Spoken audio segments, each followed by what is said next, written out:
Nah Pak, dulu kan hanya ada Dinas Komunikasi dan Informasi. Ya. Nah, kemudian nomenklatur yang baru ada statistiknya tuh Pak. Ya. Nah, kalau boleh tahu bidang statistik ini di bagian apa sih Pak lebihnya Pak? Iya.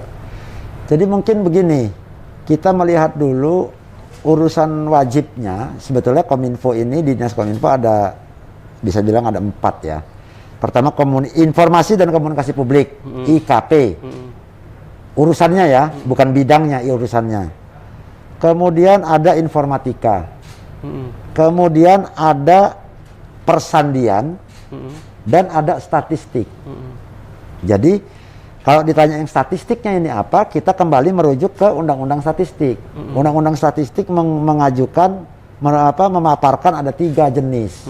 Ada statistik dasar, ada statistik sektoral, ada statistik khusus. Nah, kalau kita ini? Kita ini adalah mengampu urusan statistik sektoral. Sektoral, untuk memperlampung. Iya, statistik sektoral maksudnya statistik yang digunakan oleh sektornya sendiri, yang diwakili oleh kementerian, lembaga, atau OPD, atau daerah.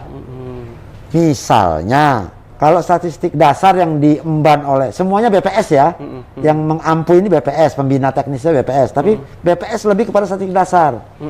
Inflasi, gitu-gitu ya. Betul. Itu kan mencakup semua tuh, yang bersifat agregat kalau kata orang ini, kata konsepnya gitu ya. Nah, kalau sektoral, dia lebih kepada sektornya. Contoh di BPS mungkin saja tidak ditemukan data berapa hamparan tanaman kopi di Provinsi Lampung, tersebar di kabupaten mana saja. Berapa jumlah KK yang terlibat di usaha tani kopi, mulai dari penanaman sampai purna jualnya. Kira-kira seperti itu. Kalau kita ada ya Pak?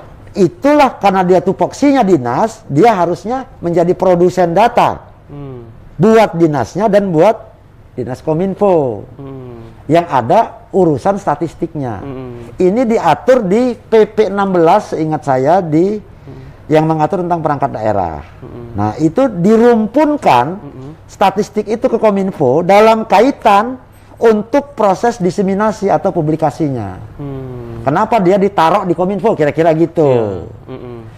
Dan statistiknya adalah statistik sektoral, bukan statistik khusus atau statistik dasar. Sebagaimana yang diamanatkan Undang-Undang Statistik kepada BPS. Nah, statistik sektoral ini boleh sektor. Contoh, kalau depan perindustrian, dia tentu punya data kendaraan bermotor yang ada di Indonesia, mana yang produk luar negeri, mana yang kontennya dalam negeri, berapa persen perbandingannya, berapa jumlahnya, tersebar di kota mana saja. Rasanya Departemen Perindustrian punya data itu. Sektoral di perindustriannya. Ketika dia masuk ke Pemda juga sektoral di bidang atau tupoksi dinasnya. Misalnya tupoksinya ke koperasi, tentu dia kaya dengan data koperasi. Pengelolaan koperasi, produk koperasi. Sebatas koperasi saja. Itulah di sektor itulah. Dinas Koperasi sebagai produsen data bagi Kominfo yang nanti menjadi wakil wali data gitu. Nah, untuk fungsi penyebarluasan informasi dan data dimaksud. Kalau secara garis besarnya bedanya dengan BPS apa nih Pak? Badan Pusat Statistik ini? Jadi bukan perbedaannya. Kami adalah bagian dari BPS. Gitu. Fungsi BPS yang bisa taruh di daerah dan di kementerian karena lebih pendekatannya kepada sektornya yang diwakili oleh, kalau kita provinsi oleh dinasnya, nah itu menjadi bagian dari rumahnya BPS.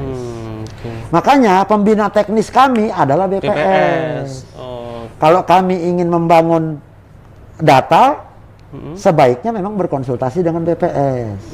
Mungkin ada persoalan metodologi, mungkin ada persoalan keterbandingan, mungkin ada persoalan pola, kecenderungan yang tidak semua kami mampu, makanya perlu ada bimbingan dari BPS tadi. BPS.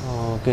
Nah, ini pasti kan punya tantangan nih Pak Ganjar. Menurut Pak Ganjar sendiri tantangan besar Diskominfo sendiri apa nih Pak ke depannya Pak? Ya, dengan cakupannya yang demikian menurut saya luas, memang tantangannya berat, tapi kita merujuknya kepada kebijakan pimpinan saja, yang sudah menjadi kebijakan dan arahan pimpinan dari Pak Gubernur misalnya dan dari Pak Sekda, yang sudah sangat nyata diungkapkan Pak Gubernur, misalnya semua OPD bukan hanya Kominfo itu harus bergerak menuju kepada pencapaian dan penguatan program unggulannya Pak Gubernur dan Ibu Wakil Gubernur.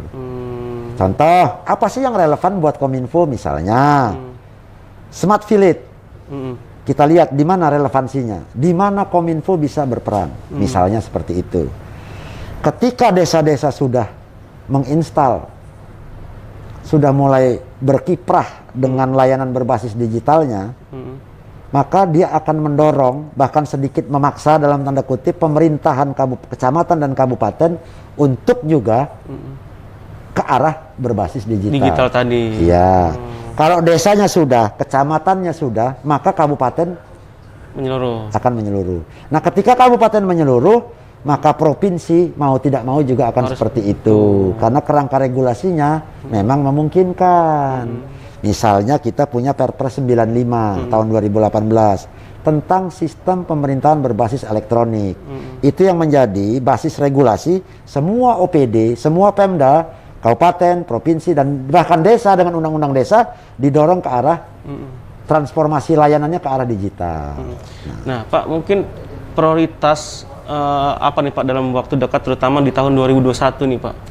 Kalau kami ingin, tadi kami barusan saja brainstorming, curah pendapat, saya mendapat masukan banyak dari teman-teman Kabid dan Kasih.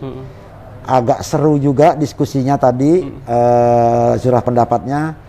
Alhamdulillah teman-teman ingin menunjukkan kinerja yang terbaik, walaupun adalah beberapa kendala, baik kendala budget, kendala sumber daya manusia, dan seterusnya. Tapi memang setidaknya kami tadi patokannya mensupport program unggulan Pak Gubernur, Bu Wakil Gubernur, yang telah menjadi program unggulan Pemprov. Di mana relevansinya dengan kami, di situ coba kami masuk. Di mana kami bisa memberikan dukungan, di situ kami bisa masuk.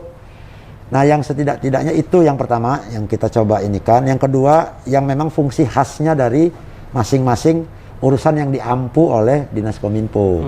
Contoh di bidang layanan publik, ya kami setidaknya ingin mendorong pejabat pengelola informasi dan dokumentasinya mungkin lebih ditingkatkan kemampuannya, sehingga proses pengelolaan layanan informasi publik mungkin akan lebih baik. Nanti akan kami cek lagi di mana lagi kekurangannya. Menurut standar atau menurut benchmark nasional misalnya. Misalnya di bidang keterbukaan informasi publik. KI Pusat, Komisi Keterbukaan Informasi sedang mengembangkan indeks atau ukuran untuk mengukur satu daerah misalnya sudah tergolong terbuka atau belum. Nah, kami akan berupaya mencoba mencapai ke tingkat yang kira-kira kami bisa dikategorikan cukup baik atau baik. Gitu. Walaupun mungkin berangkat dari kondisi kurang, kira-kira gitu. Nah, ini yang coba kami tadi petakan di mana sumber masalahnya, kira-kira solusinya apa. Kalau terkendala budget, kita bisa berbuat apa. Nah, itu tadi yang saya coba diskusikan dengan teman-teman yang notabene masukannya juga nanti coba kita perdalam lebih lanjut, dan tentu kami akan membutuhkan dukungan Pak Sekda, Pak Gubernur untuk misalnya kebijakan itu, misalnya di bidang keterbukaan informasi, di bidang statistik. Nah, yang tadi disampaikan dalam kaitan mensupport program unggulan tentu akan fokusnya ke menyusun kerangka kerja yang bisa memungkinkan transformasi layanan berbasis digital itu bisa berlangsung. Yang kita bisa pahami misalnya sekarang dari desa, gitu kan sudah mulai. Kemudian nanti bagaimana dengan di provinsi? Di provinsi misalnya dalam tahap sekarang sedang dikembangkan bagaimana kita ada peningkatan dari nilai indeks SPBE, indeks sistem pembayaran berbasis elektronik. Beberapa tahun yang lalu nilai kita 2,2, kemudian berkembang menjadi 2,7. Kita berharap dengan berbagai ikhtiar yang memang tingkat kesulitannya beda lagi nih dari satu kategori ke kategori yang lain.